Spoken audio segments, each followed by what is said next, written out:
no ar, a vida é uma corrida, com vocês, Alexandre Rampinelli.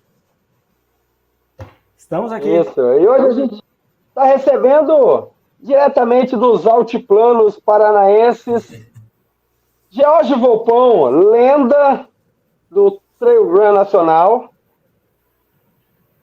Me tiraram da toca, hein? Me tiraram da toca, hein? Você saiu... Você lembra? Você certamente assistiu aquele filme A Vida de Brian. Putz, cara, Vida de Brian do Monty Python. Do Monty Python. Lembra que tinha um cara que estava 40 anos sem falar? Dentro de um buraco. Você tá muito milagreiro, hein? Muito bem, vamos lá. Meu nome é George Volpon, eu tenho 46 anos, moro em Curitiba, nascido e eu resido em Curitiba, Paraná, desde então, e sou corredor em trilha desde 2007, entre idas e vindas, entre sucessos e infortúnios, e gosto muito de me comunicar e expressar meus pensamentos, minhas filosofadas, minhas pataquadas por aqui, nesse mundo internet, que também tem o blog desde 2006, já escrevi para diversos sites e matérias e tal. Hoje tem o canal no YouTube, cascalho.cc, onde eu também compartilho um pouco, junto com minha digníssima Patrícia Fontana, um pouco daquilo que a gente observa do mundo, tanto das corridas em trilha, mas também um pouquinho de corrida de rua, um pouquinho de esportes outdoor, entre outras coisas mais. Muito obrigado pelo convite, senhoras e senhores. Valeu mesmo. Muito bem. Seja muito bem-vindo. Sinta-se em casa.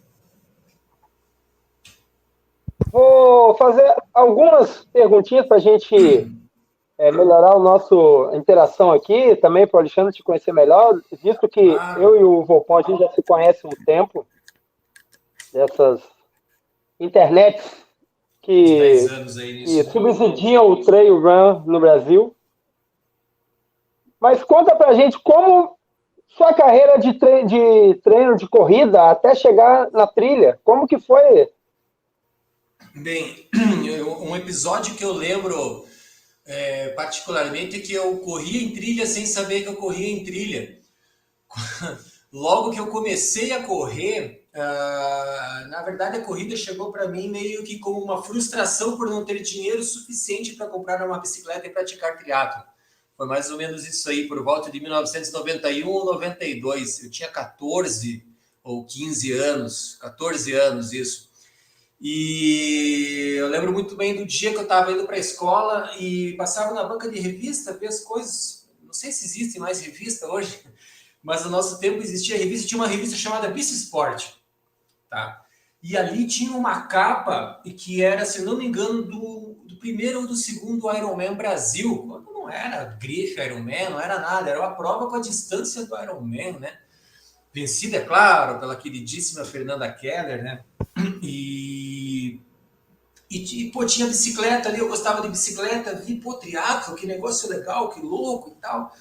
Pô, sempre gostei de pedalar e tal, tinha minha bicicletinha ali de sem marcha, né? E, pô, vamos aí, né? Então, o que eu posso fazer? Pô, posso começar a correr. E aí eu comecei a correr, a pé. Pedi lá pro meu pai, pra minha mãe, não lembro, comprar um tênis para mim, um Rain System, que tinha uns disquinhos assim.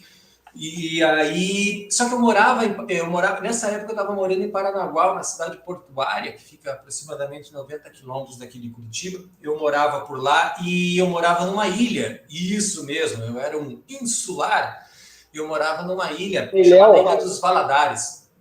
E essa Ilha dos Valadares, ela é ligada ao centro urbano, era uma ilha na frente do centro urbano de Paranaguá, era ligada por uma passarela, onde na época só passavam pessoas em bicicletas, não passava carro. Então, nessa ilha, havia apenas alguns calçamentos, mas a maior parte dessa ilha era trilhas de areia.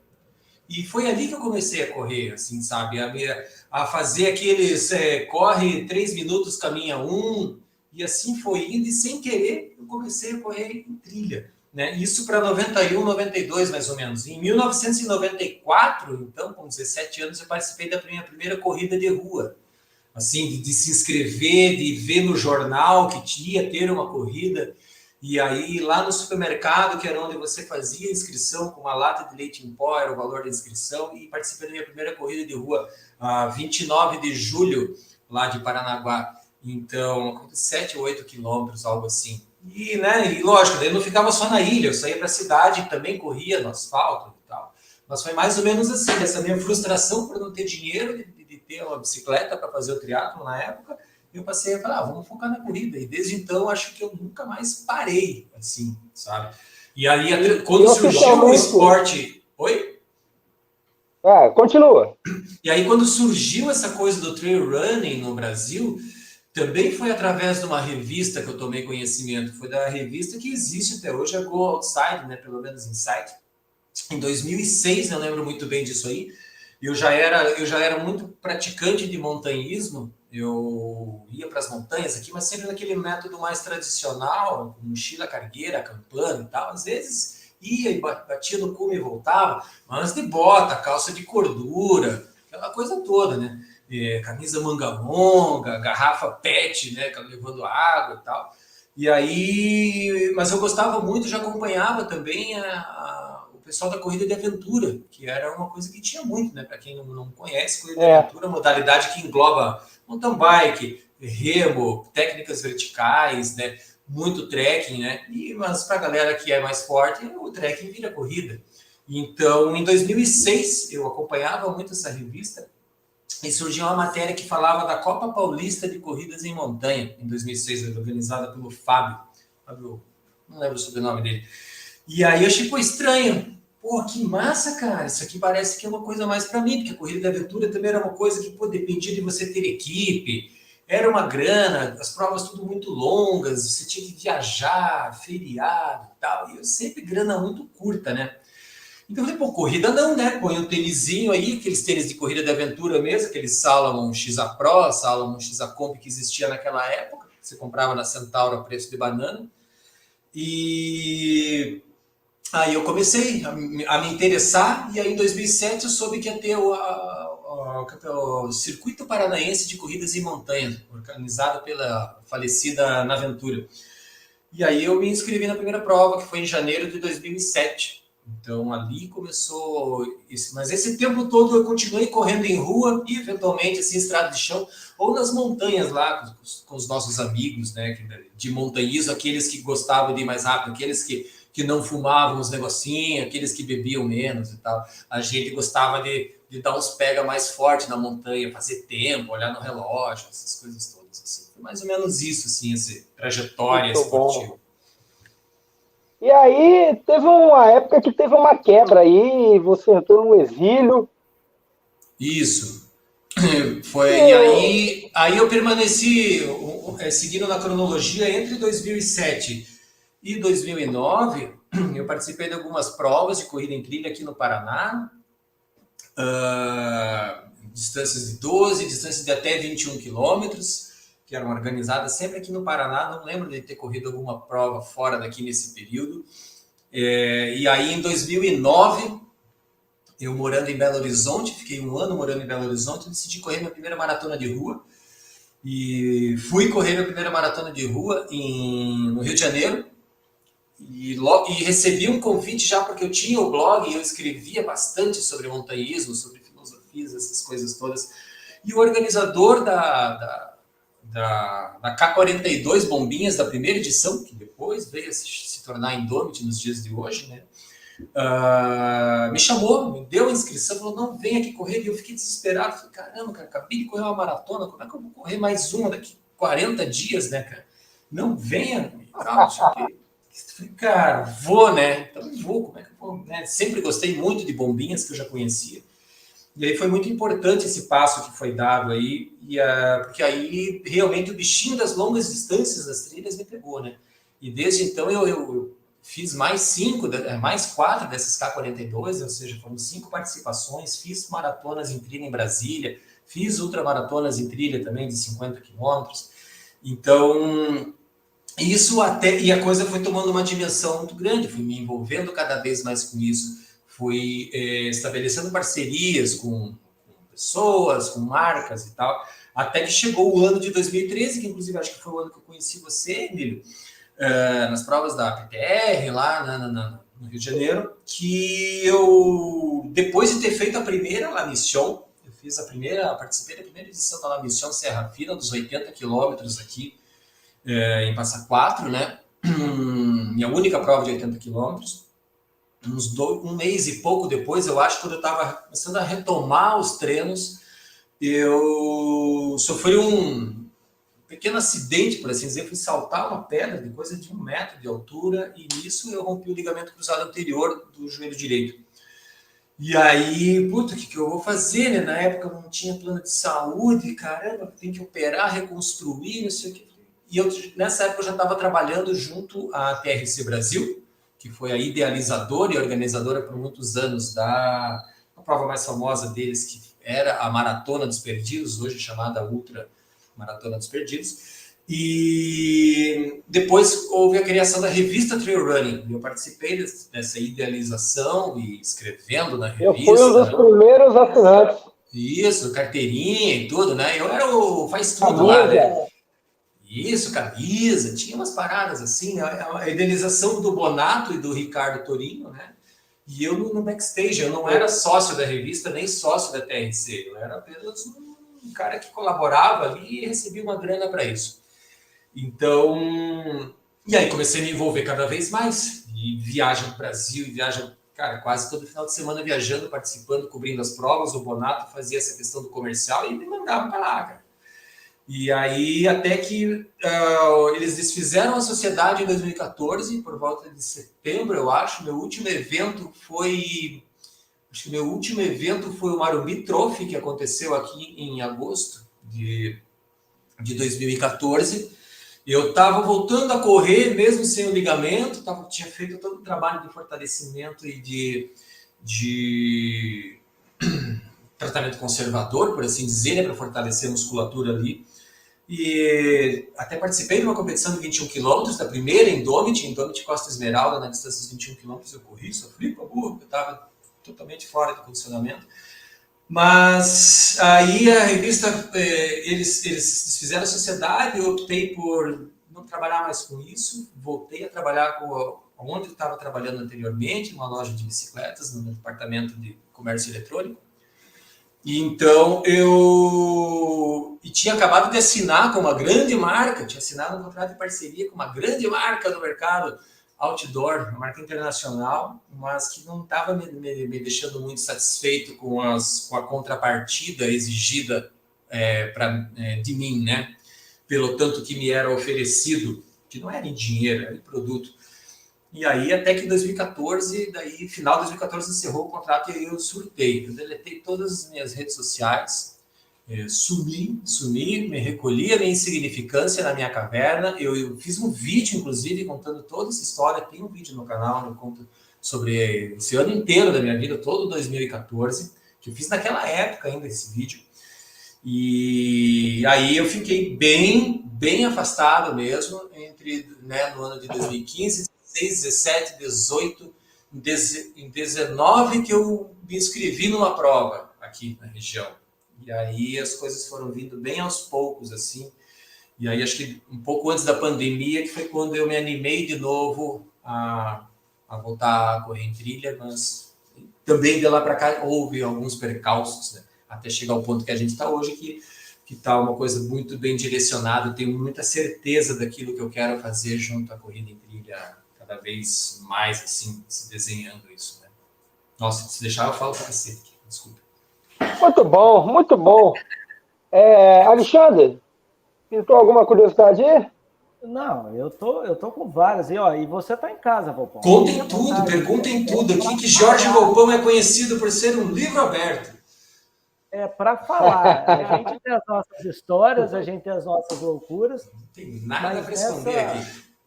Nessa reclusão que você fez, nessa caverna que você entrou, passou várias coisas de corrida e questionamento se você voltava ou não, se era isso que você queria ou não. Era nessa linha que você estava...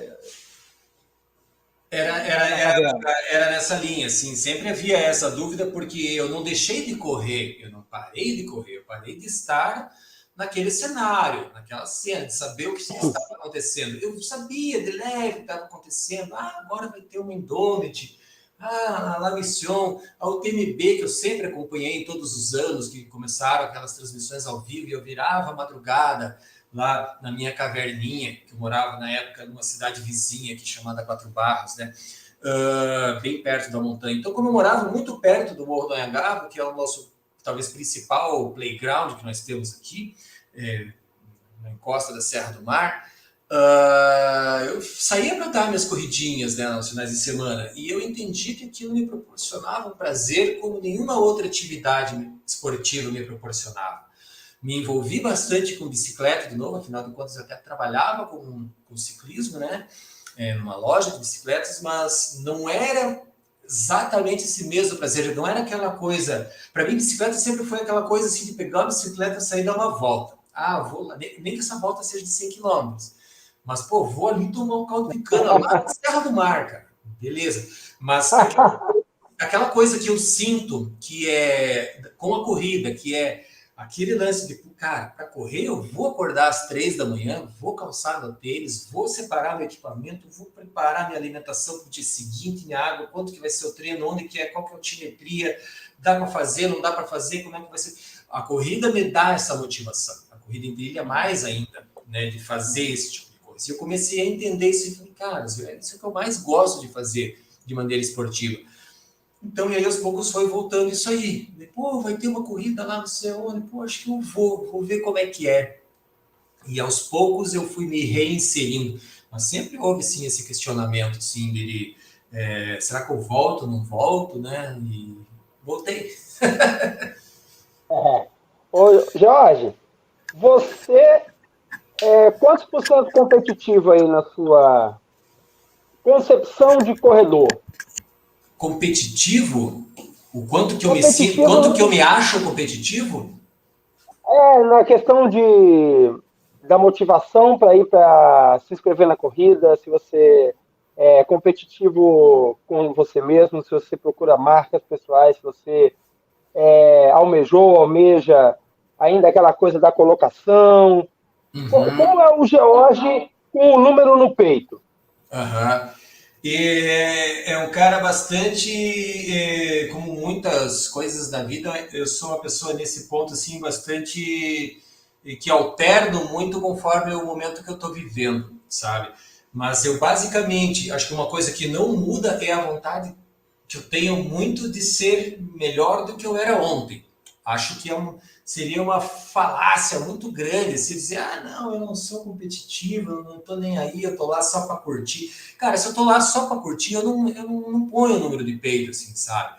Por mais que eu vá lá e desfrute a prova, mas eu vou estar sempre querendo dar o meu máximo. Eu sempre vou terminar uma prova achando que, pô, foi bom, consegui aplicar tudo aquilo que eu treinei, principalmente nessa fase mais recente agora, 2023, que eu participei de 3 provas de corrida em trilha já, o que para mim é muito mais do que eu fiz nos últimos 10 anos.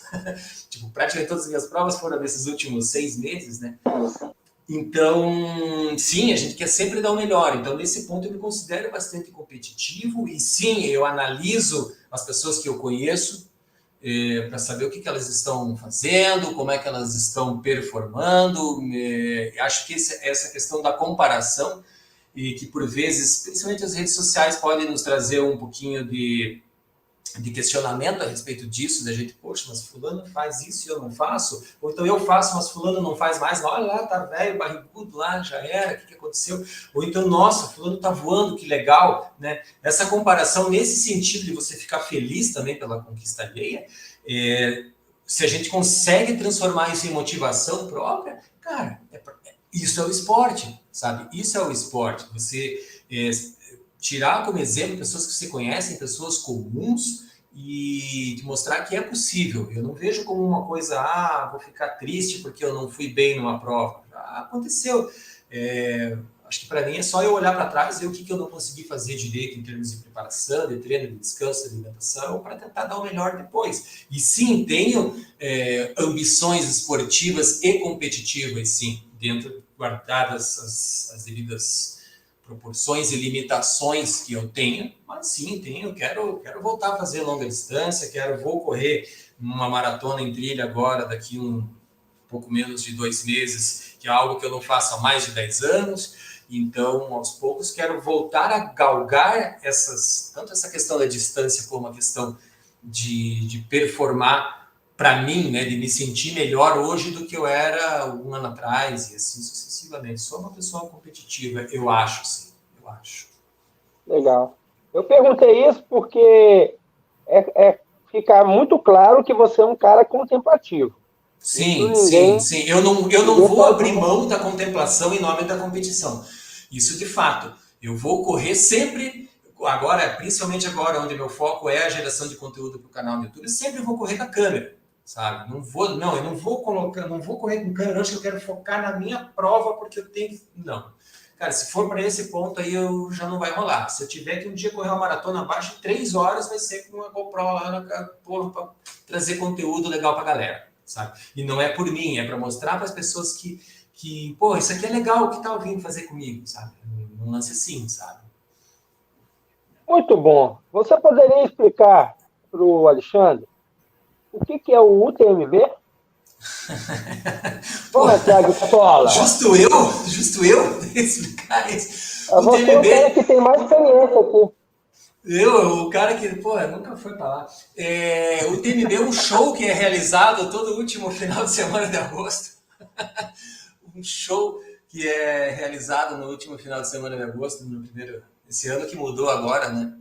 A data, atrasaram uma semana, com um festival de 8 provas diferentes que são realizadas tendo como base a cidade francesa de Chamonix, na França, prova que é realizada desde 2003. Logo, se vocês são bons de conta, assim como eu sou, completou 20 anos agora, e contempla provas com diversas distâncias e diversas propostas, desde a inserção da juventude no esporte, através de uma das provas deles, que é a YCC. YCC. Temos agora a YCC. Isso, a YCC. Boa. E aí até a prova mãe, a rainha, a criadora desse buzz todo, que é o TMB, que todo mundo super fala nessa época e que eu acho mó legal acompanhar e que eu acompanho desde 2009. Então, com atenção, escrevo sobre isso e acompanho. Mesmo na minha fase reclusa lá, eu estava lá escondidinho lá, assistindo a prova no YouTube, né?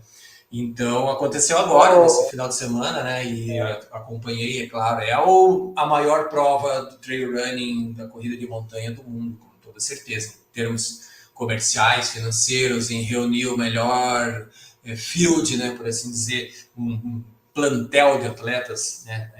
De alto nível, né? Eu acho assim, a gente tem, já em outras oportunidades, já trocamos ideias sobre uma visão crítica à questão do espetáculo, a visão Disneyland, né, que tem o UTMB, mas a gente, assim como a Disneylândia, eu e você, a gente não tem essa experiência da atmosfera, né? Sim. E a gente falar de UTMB sem ter sentido a atmosfera, por exemplo, falar de Copa do Mundo sem ter ido num estádio de Copa do Mundo, tem um deslocamento, né? Acho que a gente sofre ainda de um deslocamento de poder, a partir da atmosfera de Chamonix, entender o TMB, porque a gente entende ele só pela tela, pelos comentários e pela competitividade, né? É uma lacuna que a gente tem. Mas... Prossiga. Não, vai lá, fala aí. Não, eu acho que tem esse aspecto, ele é importante da gente levar em consideração, de que, como é que vai falar de uma parada que não teve lá? Mas eu acho que eu também vou fazer uma analogia aqui bastante brutal e cruel, talvez, mas eu não preciso usar a cocaína para saber que ela faz mal, sabe? Então eu não preciso ter uma overdose, eu não preciso me suicidar para descobrir que é mal, que é ruim se suicidar, sabe?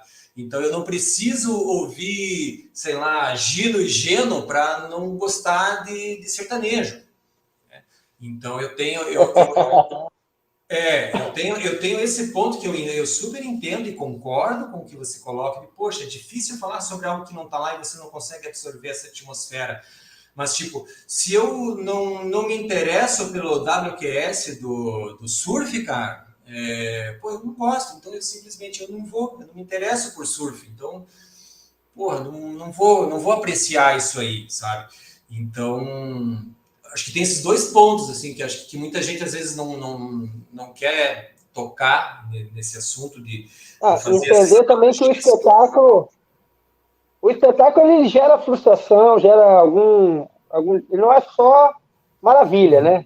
E não é só por frustração, eu acho, não é só é por simplesmente, acho que é uma característica muito particular minha, porque não é porque é o TMB, não é porque é a Disneylandia, não é porque é a Copa do Mundo, é porque a minha personalidade, né, a maneira de enxergar o mundo, enxerga o mundo com menos ruído, gostaria de ter um mundo com menos ruído. Hoje, infelizmente, eu sou obrigado, por assim dizer, mas pelo menos é aquilo que eu posso fazer hoje, é viver numa cidade com 2 milhões de habitantes. Infelizmente, eu não tenho como direcionar minha vida no momento para morar numa cidade de 10 mil habitantes, onde eu vou conhecer todos os tiozinhos da esquina jogando dama na pracinha da cidade. Sabe? Era o que eu gostaria? Pode ser que daqui 5 anos, se eu fizesse isso, eu ia me encher o saco? Pode ser que um dia eu vou ter o sonho de correr o TMB, porque eu acho mó legal.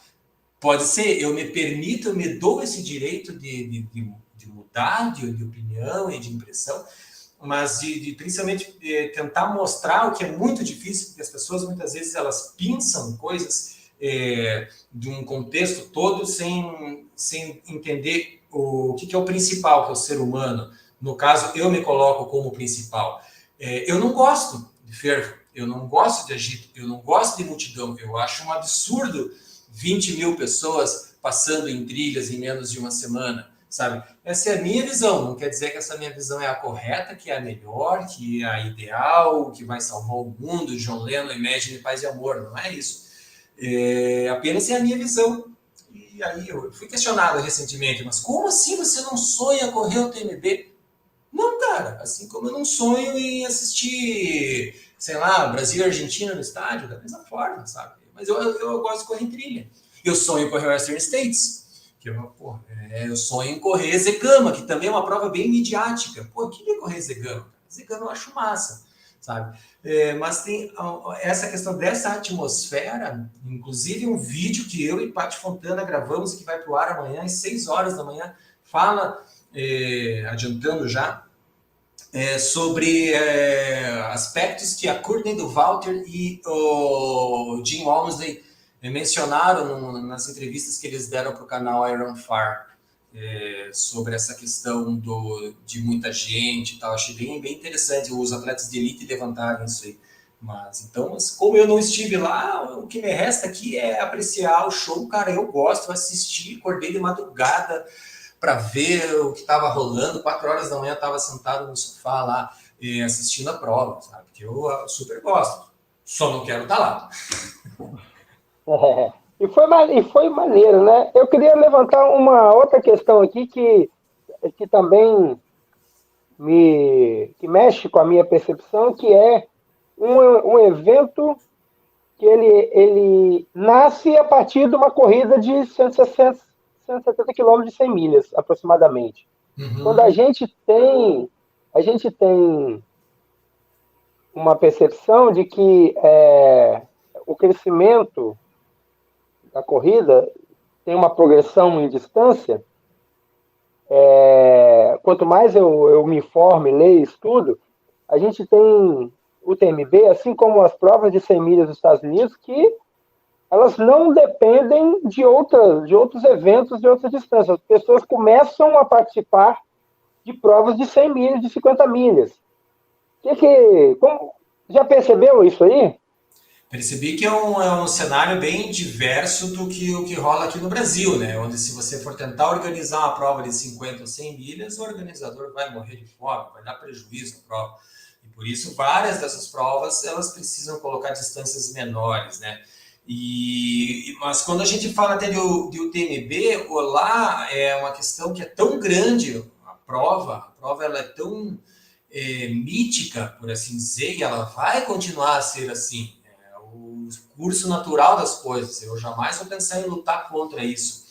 E apenas eu penso só no crescimento sustentável da prática da modalidade, né? Não é que eu não goste de progresso, que eu acho que tem que derrubar tudo e virar tudo árvore. Não, porra, tem que ter um crescimento sustentável. Eu acredito que os organizadores vão começar a fazer isso aí, mas pelo tamanho da prova,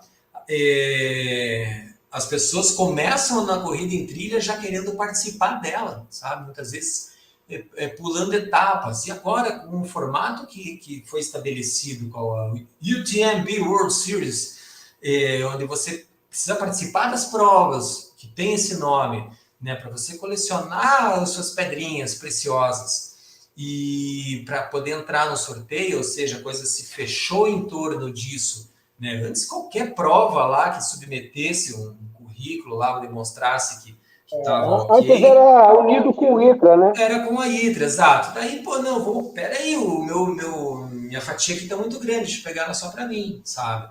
E com toda essa questão da mudança de dono que vendeu para o mesmo grupo que é do Ironman, e aí rolou essa Ironmanização da corrida em trilha e tal. Eu vejo que a prova é tão grande que as pessoas hoje elas vão começar nas distâncias menores e muitas delas estão querendo pular etapas. Vocês, treinadores, sabem melhor do que eu sobre isso aí, que o cara chega já querendo correr uma maratona, uma ultramaratona a qualquer preço, né? Então a coisa ficou tão grande que eles se dão ao luxo de fazer, ter sorteio, ter um monte de coisa toda para que você possa participar, né?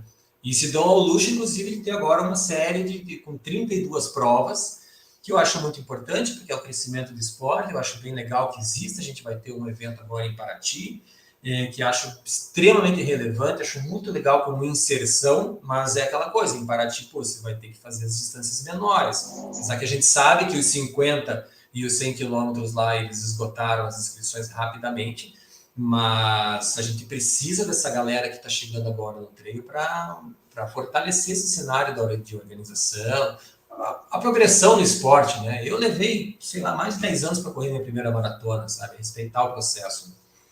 Então, eu vejo com bons olhos, assim, isso que a UTMB faz de colocar essa questão dessa progressão de distâncias, porque você não vai para o UTMB, mas você tem a CCC, que são 100 km, tem a TDS 140, que é mais difícil ainda, mas tem a OCC, que são 50.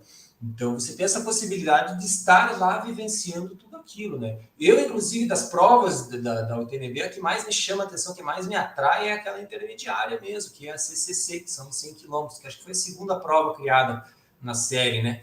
Tem uma distância que, pelo menos a mim me interessaria mais algum dia treinar para completar. Eu acho que o 170 de UTMB, acho que mesmo como brincou o Pati Fontana no vídeo ontem, mesmo que fosse de graça, com tudo pago, cara, será que eu estou a fim de treinar 3 anos para uma prova dessa? Cara, não sei.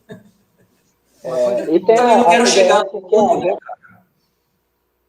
Não quer chegar o quê? Não quero chegar manco lá, né? Eu quero, quero fazer uma prova legal, não quero chegar tombando de lado, entende?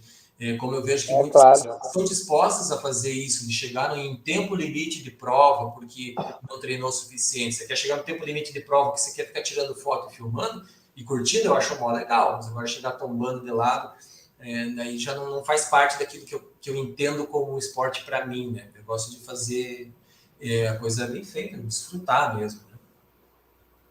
E o que você achou das disputas desse último final de semana? Falando especificamente do UTMB, eu achei, cara, foi uma prova bem emocionante. Infelizmente, eu não pude acompanhar o final da prova, que a gente tinha um treino marcado para fazer em trilha. Mas pô, quando pegava o sinal do celular, eu estava tentando ver o que estava acontecendo no meio do mato. E, cara, foi muito legal, mas acho que para mim o que ficou mais marcante na questão do feminino, sabe? O que a Courtney do Walter fez, para mim é algo que eu acredito que nunca mais vai se repetir na história da corrida em trilha. O que ela fez, quem não sabe, foi ter vencido a Western States esse ano, né? A prova de 100 milhas lá, com recorde, né? Melhor marca. 3 semanas depois de ter feito a Hard Rock 100, que é uma UTMB mais difícil, ela tem um pouquinho mais de altimetria, mas ela é toda disputada acima dos 3.000 metros de altitude, atingindo pontos de 4.100. Muito mais selvagem, a UTMB é largada 2.679 atletas, se não me engano, estava pesquisando isso hoje. E, pô, na Hard Rock são 200, cara, 200 e poucos atletas. Então, é uma prova que você fica muito tempo sozinho, sem ninguém, na selvageria das montanhas rochosas lá no Colorado, Estados Unidos. Ela ganhou também pô, poucos meses depois foi para a UTMB para completar. Vendo a entrevista dela, falou que foi para completar. Mas ela saiu, pô, correndo do jeito que ela sabe, ela abriu uma grande vantagem e depois apagou o motor, né? O motor apagou depois dos últimos 30 quilômetros, faltando a última subida e a última descida, apagou, mas ela já tinha uma vantagem suficiente para permanecer em primeiro lugar, né? Mesmo com a alemã, a Catarina lá, que veio bem forte de trás, estava correndo muito, era nítida a diferença que você via nas imagens, assim, do jeito que a alemã estava correndo para a Courtney. A Courtney estava arregaçada, destruída. Mas o feito que ela conquistou, cara, é inacreditável. Para mim, acho que é o que chama mais atenção do que esse lance. O primeiro homem americano ganhou o Western States. Pô, legal, o primeiro homem. Eu fico contente que tenha sido o Jim Walmsley que tenha ganho, porque é um cara que batalhou, foi a 5ª participação dele na prova, ele abandonou vários anos, saía forte, que nem um cavalo paraguaio, é o estilo dele. Quebradas Homéricas, né? Quebradas Homéricas. Quebradas Homéricas. Sim, na Western States ele também já tinha feito disso, também de errar caminho quando ele estava liderando, porque ele estava muito louco. E ele também levou alguns cacetes na Western States até conseguir a primeira vitória. E hoje ele é recordista da prova também, né? E agora, pô, fico muito contente. Mundiais também. O Jim Walmsley, ele é uma grande promessa do Ultra Trail.